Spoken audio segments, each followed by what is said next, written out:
अकबर बादशाह और बीरबल में अक्सर मजाक होता ही रहता था। उस दिन वे दोनों एक दूसरे से छेड़छाड़ कर रहे थे।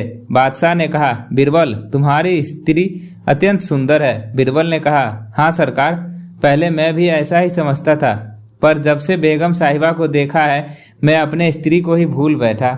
बादशाह एकाएक झेप गए और उस दिन के बाद से फिर उन्होंने ऐसा मजाक नहीं किया। बादशाह अकबर और बीरबल बातें कर रहे थे। बात मियाँ बीबी के रिश्ते पर चल निकली तो बीरबल ने कहा, अधिकतर मर्द जोरू के गुलाम होते हैं और अपनी बीवी से डरते हैं। मैं नहीं मानता। बादशाह ने कहा, हुजूर मैं सिद्ध कर सकता हूँ। बीरबल ने कहा, सिद्ध करो। ठीक है, आप आज ही से आदेश जारी करें कि किसी के बीवी अपने बीवी से डरने की बात साबित हो जाती है तो उसे एक मुर्गा दरबार में बीरबल के पास में जमा करना होगा। बादशाह ने आदेश जारी कर दिया। कुछ ही दिनों में बीरबल के पास ढेरों मुर्गे जमा हो गए। जब उसने बादशाह से कहा, हुजूर अब तो इतने मुर्गे जमा हो गए हैं कि आप मुर्गी खाना खोल सकते हो, अतः अपना आदेश वापस ले लें। एक रात सोते समय बादशाह अकबर ने यह अजीब सपना देखा कि केवल एक छोड़कर उनके बाकी सभी दांत गिर गए हैं। फिर अगले दिन उन्होंने देश भर के विख्यात ज्योतिषियों व नुजमियों को बुला भेजा और उन्हें अपने सपने के बारे में बताकर उसका मतलब जानना चाहा। सभी ने आपस में विचार विमर्श किया और एक मत होकर बादशाह से कहा, जहाँपना इसका अर्थ यह है कि आपके सारे नाते रिश्तेदार आपसे पहले ही मर जाएंगे। यह सुनकर अकबर को बेहद क्रोध आ गया और उन्होंने सभी ज्योतिषियों को दरबार से चले जाने को कहा। उनके जाने के बाद बादशाह ने बीरबल से अपने सपने का मतलब बताने को कहा। कुछ देर तक बीरबल सोच में डूबा रहा, फिर बोला, हुजूर आपके सपने का मतलब तो बहुत ही शुभ है। इसका अर्थ है कि आपके नाते रिश्तेदार के बीच आप ही सबसे अधिक समय तक जीवित रहेंगे। बीरबल की बात सुनकर बादशाह बेहद प्रसन्न हुए। बीरबल ने भी वही कहा जो ज्योतिषियों ने, लेकिन कहने के अंतर था। बादशाह ने बीरबल को इनाम देकर विदा किया। एक दिन बीरबल बाग में टहलते हुए सुबह की ताजा हवा का आनंद ले रहे थे। अचानक एक आदमी उसके पास आकर बोला, क्या तुम मुझे बता सकते हो बीरबल कहाँ मिलेगा? बाग में बीरबल बोला। वह आदमी थोड़ा सकपकाया लेकिन फिर संभल कर बोला, वह कहाँ रहता है? अपने घर में, बीरबल ने उत्तर दिया। हैरान परेशान आदमी ने पूछा, तुम मुझे उसका पूरा पता ठिकाना क्यों नहीं बता देते? क्योंकि तुमने पूछा ही नहीं, बीरबल ने ऊंचे स्वर में कहा। क्या तुम नहीं जानते कि मैं क्या पूछना चाहता हूँ? उस आदमी ने फिर सवाल किया। नहीं, बीरबल का जवाब था। वह आदमी कुछ देर के लिए चुप हो गया। बीरबल का टहलना जारी था। उस आदमी ने सोचा कि मुझे इससे यह पूछना चाहिए कि क्या तुम बीरबल को जानते हो? वह फिर बीरबल के पास जा पहुंचा। बोला, बस मुझे केवल इतना बता दो कि क्या तुम बीरबल को जानते हो? एक दिन अकबर अपने मंत्री बीरबल के साथ अपने महल के बाग में घूम रहे थे। अकबर बागों में उड़ते कौओं को देखकर कुछ सोचने लगे और बीरबल से पूछा, क्यों बीरबल, हमारे राज्य में कितने कौवे होंगे? बीरबल ने कुछ देर उंगलियां ऊपर कर हिसाब लगाया और बोला, हुजूर हमारे राज्य में कुल मिलाकर 95,463 कौवे हैं। तुम इतना विश्वास से कैसे कह सकते हो? हुजूर आप खुद गिन लीजिए, बीरबल बोले। अकबर को कुछ इसी प्रकार का जवाब का आदेश था। उन्होंने पूछा, बीरबल यदि इससे कम हुए तो मैं इसका मतलब है कि कुछ कौवे अपने रिश्तेदार से मिलने दूसरे राज्य में गए हैं, और यदि कुछ ज्यादा हुए तो इसका मतलब यह है हुजूर कि कुछ कौवे अपने रिश्तेदार से मिलने हमारे राज्य में आए हुए। बीरबल ने मुस्कुरा के जवाब दिया। अकबर एक बार फिर से मुस्कुरा रहे थे। अकबर बादशाह को मजाक करने की आदत थी। एक दिन उन्होंने नगर के सेठ से कहा, आज से तुम्हें लोगों की पहरेदारी करनी पड़ेगी। सुनकर सेठ घबरा गया और बीरबल के पास पहुंचकर अपनी फरियाद रखी। बीरबल ने उन्हें हिम्मत बंधाया, तुम सब अपनी पगड़ियों को पैर में और पैजामों के सिर पर लपेटकर रात्रि के समय में नगर में चिल्ला चिल्ला कर कहते फिरो, अब तो आन पड़ी है। उधर बादशाह भी भेष बदलकर नगर में गश्त लगाने निकले। सेठ का यह निराला स्वांग देखकर बादशाह पहले तो हंसे, फिर बोले, यह सब क्या है? सेठों के मुखिया ने कहा, जहाँ पना हम सेठ जन्म से गुड़ और तेल बेचने का काम सीख कर आए हैं, भला पहरेदारी कर पाएंगे? अगर इतना ही जानते होते तो लोग हमें बनिया कहकर क्यों पुकारते? अकबर और बीरबल दोनों बहुत मजाकिया थे। एक बार अकबर ने बीरबल के जूते गायब करवा दिए। बीरबल अपने जूते ढूंढने लगा पर उनको जूते नहीं मिले। अकबर ने सेवक से कहा, बीरबल को नया जूता दे दो। बीरबल ने जूते पहनकर बादशाह को दुआ दी, भगवान आपको इस लोक और परलोक में ऐसे ही हजारों जूते दे। बादशाह अकबर हंस पड़े। दया, सर ये तो मर गया। एसीपी, तलाशी लो इसकी। दया, जेब में कुछ है। सर ये तो प्रेम रत्न धन पायो का टिकट है। एसीपी, इसका मतलब समझ में आया, आत्महत्या है यह। गब्बर, यह हाथ मुझे दे दे ठाकुर। ठाकुर ले ले, मेरे हाथ ले ले, बसंती के भी ले ले, जय बीरू के भी ले ले, रामू काका के भी ले लो। ऑक्यूपेशन भजन हरामखोर। भयंकर पीठ दर्द के कारण डॉक्टर को इमरान हाशमी का ऑपरेशन करना पड़ा और सोचा क्या मिला होगा पेट में। 5 किलो लिपस्टिक। गब्बर, आज मैंने बसंती को नहाते हुए देखा। बीरू, कुत्ते, मैं तेरा खून पी जाऊंगा। गब्बर, अरे गधे, मैं नहा रहा था और बसंती जा रही थी।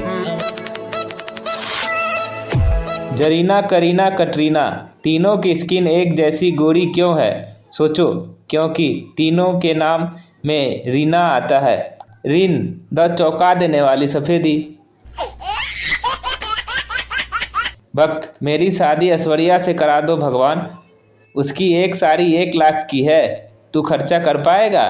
भक्त, कोई उपाय बता दो भगवान। मल्लिका शेरावत। धर्मेंद्र, बॉस, मेरे दोनों बच्चों के लिए कोई नाम बताइए। अजीत, एक का नाम रखो पेटर। धर्मेंद्र, बॉस, और दूसरे का नाम रिपेटर। 47 साल का सलमान खान लड़की देखने गया। लड़की की माँ बेहोश हो गई। होश आया, कारण पूछा तो बोली, 25 साल पहले यह मुझे भी देखने आया था। मल्लिका शेरावत के घर में आग लग गई। आग पर काबू पाने में 10 मिनट लगेगा और आग बुझाने वालों पर काबू पाने में 40 मिनट लगेगा।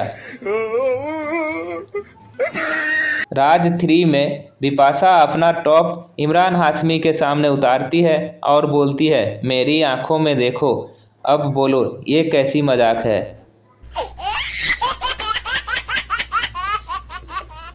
मैंने अपनी पूरी जिंदगी इज्जत के साथ गुजारी है, आज तक किसी के आगे हाथ नहीं फैलाए। टांगों की बात अलग है। Sunny Leone.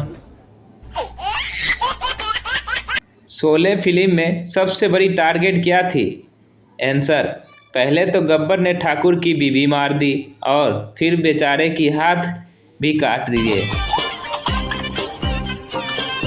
अगर ट्रेनों के नाम इंडियन एक्टर्स के नाम पर होते तो खबरें ऐसी होती।